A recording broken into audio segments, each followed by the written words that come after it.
Coucou, me revoilà. J'ai fait un rêve. C'est comme si dans mon rêve on me disait de reprendre YouTube. Où ça va me mener, j'en sais rien. J'avais arrêté les vlogs, vous vous souvenez, j'ai même tout effacé, tous mes précédents vlogs, des années de vlogs, parce que il y avait trop de malveillance sur YouTube, en tout cas sous mes vidéos. Moi ça fait depuis 2012 que ma chaîne YouTube a été créée. Vous apprenez à vivre avec ça, mais il y avait des choses qui étaient vraiment trop difficiles à lire, et c'était vraiment trop difficile pour moi de gérer tout ça alors que j'étais quand même dans le deuil de mon enfant. Donc j'avais décidé d'arrêter les vlogs sur YouTube. Et même s'il y a 1 milliard de commentaires positifs, des gens qui me soutiennent, etc., eh bien cette petite minorité-là m'affectait beaucoup et j'étais trop fatiguée pour pouvoir affronter ça en fait. Alors moi j'ai un tout petit compte et vraiment à mon échelle c'est pas beaucoup. Et j'imagine même pas ce que prennent des youtubeurs qui ont des millions d'abonnés. Mais moi j'étais pas assez forte pour ça. Et à quel prix et pourquoi le faire et pourquoi se faire du mal pour rien, c'était ça surtout. Donc j'ai arrêté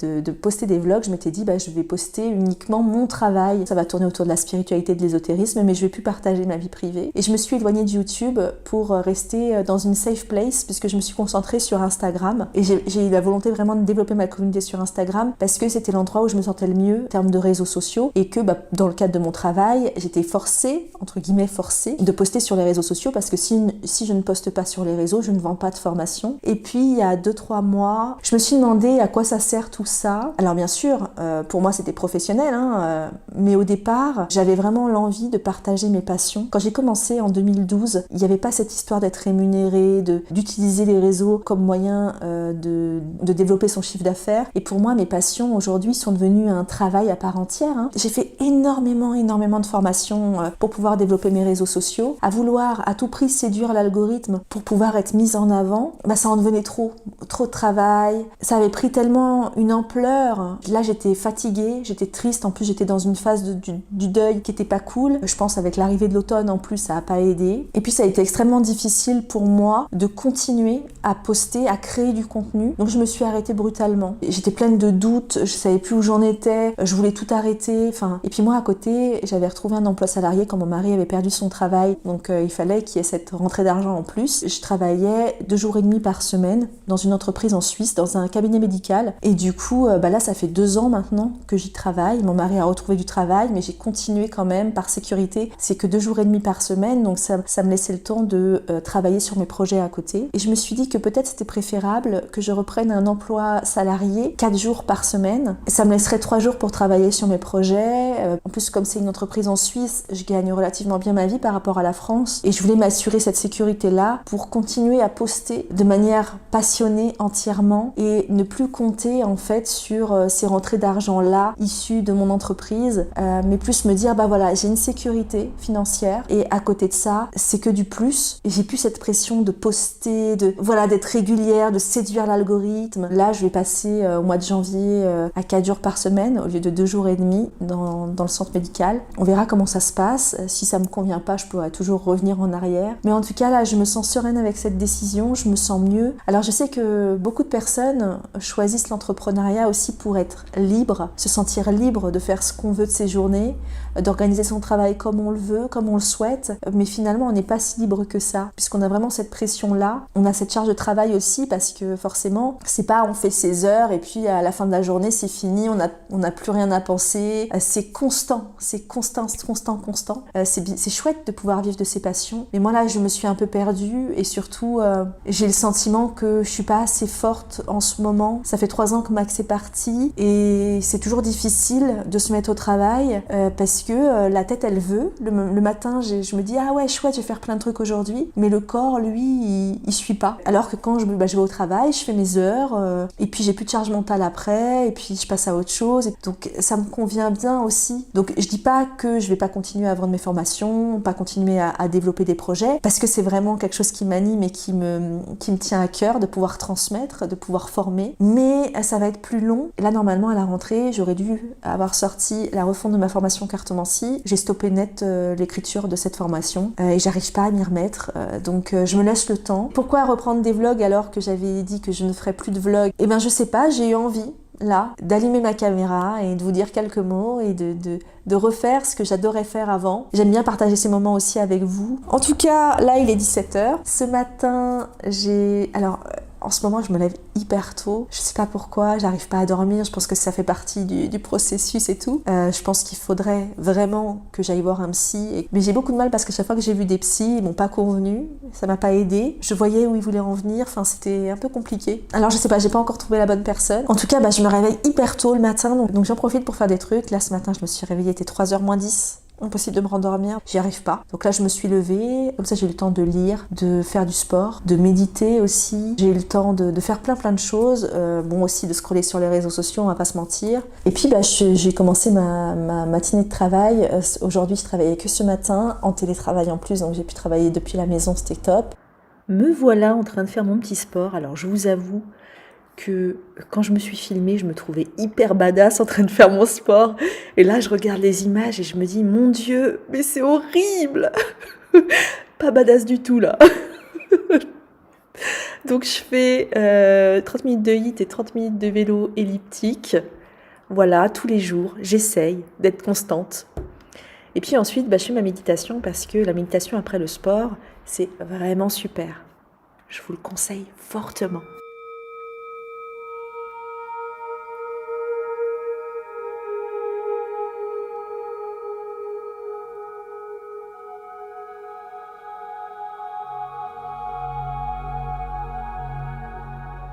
La séquence qui va suivre, c'est une séance TCI. La TCI, c'est de la transcommunication instrumentale.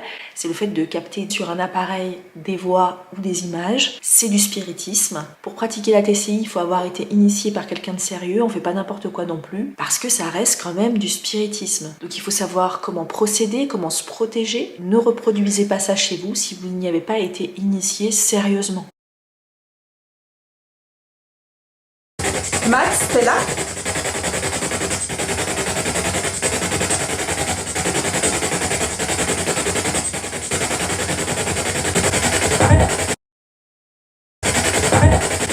Qui que vous soyez, vous pouvez vous exprimer, même si vous n'êtes pas un proche défunt.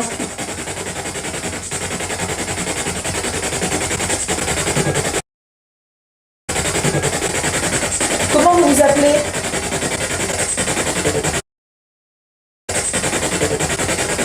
Qui est la personne qui est en train de me toucher les cheveux ?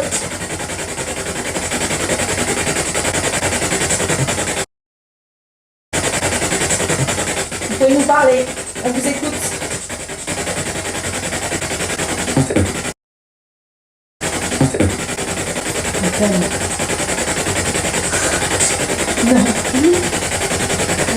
Nous aussi on t'aime. Nous aussi on vous aime. Et c'est pour ça qu'on est là. Magnifique. Est-ce que vous êtes bien là où vous êtes ?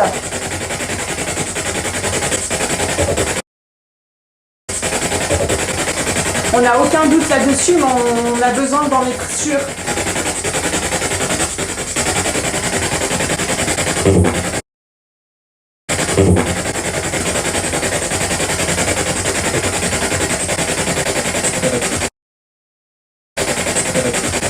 C'est bonheur. T'as entendu ? Ouais. Oui, c'est Seven Up. Il est là, il vous écoute. Vous pouvez lui parler si vous voulez. On est vraiment content d'avoir la chance de communiquer avec vous.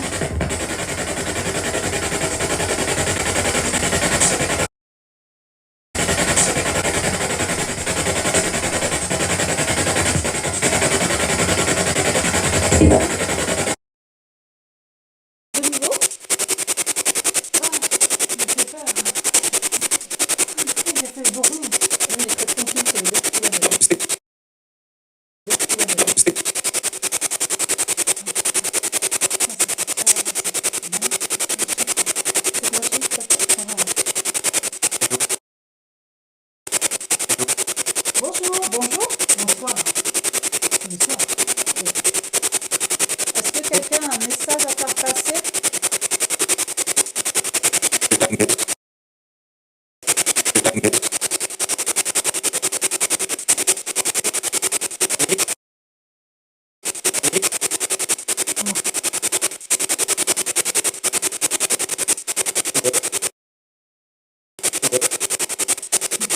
Et vous, c'est quoi votre petit nom ?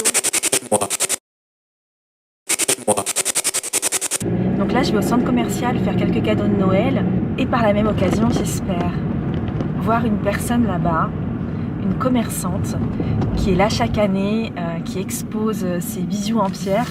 Et c'est vraiment magnifique ce qu'elle fait. Par contre, c'est un peu cher. Alors à chaque fois, j'hésite d'acheter chez elle. Et c'est ça, hein, c'est le prix de l'artisanat, de la qualité, voilà. Et l'année dernière, il y avait une bague qui me faisait de l'œil, mais je ne l'ai pas achetée à cause du prix. Et je vais voir si je vais me laisser tenter cette année. C'est une bague améthyste brute en fait. Ça y est, je suis revenue de mon shopping et je voulais vous parler d'un truc qui m'est arrivé quand j'étais dans un magasin. En fait, j'étais chez H&M pour acheter une écharpe et j'ai pas pu m'empêcher d'aller au rayon enfant, petit garçon, pour regarder quels vêtements auraient plu à Max. Et au moment où je lui dis « Ah, regarde ça Max, ça t'aurait plu » parce qu'il y avait un Mario dessus, bref. J'ai ressenti en moi, dans mes entrailles, dans mes tripes, une douleur, mais pas physique. C'était un ressenti. C'était très très désagréable et ça m'a monté les larmes tout de suite et j'arrive toujours pas à comprendre pourquoi il est parti.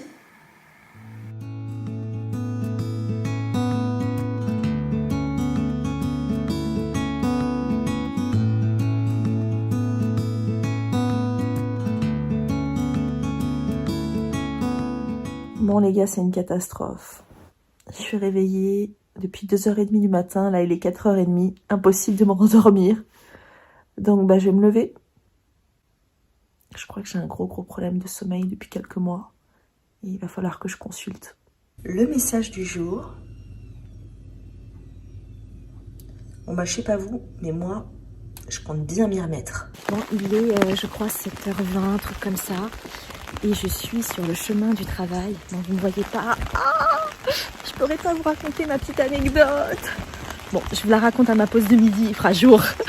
C'est vrai qu'au début, quand mon mari a perdu son travail, ça a été extrêmement difficile pour nous. Surtout que ça faisait 1 an qu'on avait perdu notre fils. Et tout de suite, comme ça, on enchaînait sur une épreuve difficile. Mais au final, avec le recul, c'était un mal pour un bien, pour tous les deux en plus. Alors mon mari, parce qu'il a retrouvé du travail dans une entreprise qui lui correspond beaucoup plus, dans laquelle il se sent mieux. Et moi, parce que ça faisait 1 an que clairement j'étais sur mon canapé, je bougeais plus, je faisais plus rien. Et de me forcer à aller travailler, ça m'a remis en mouvement en fait. Ce mouvement-là, il m'a remis aussi en mouvement dans tous les autres aspects de ma vie. Déjà d'un point de vue professionnel, parce que j'ai recommencé à travailler sur mes projets. Aussi d'un point de vue personnel, de pouvoir bouger. Je retiens cette phrase d'un film, le mouvement c'est la vie. Et c'est exactement ça. Et des fois, quand je traverse une période difficile, je garde la foi en la vie. Je me dis que la vie, elle a un plan pour moi. Peut-être que sur le moment, c'est difficile, sur le moment, ça fait du mal et on se rend pas compte pourquoi est-ce qu'on nous malmène comme ça. Mais par la suite, avec le recul, on se rend compte qu'on a développé quelque chose. Ça peut être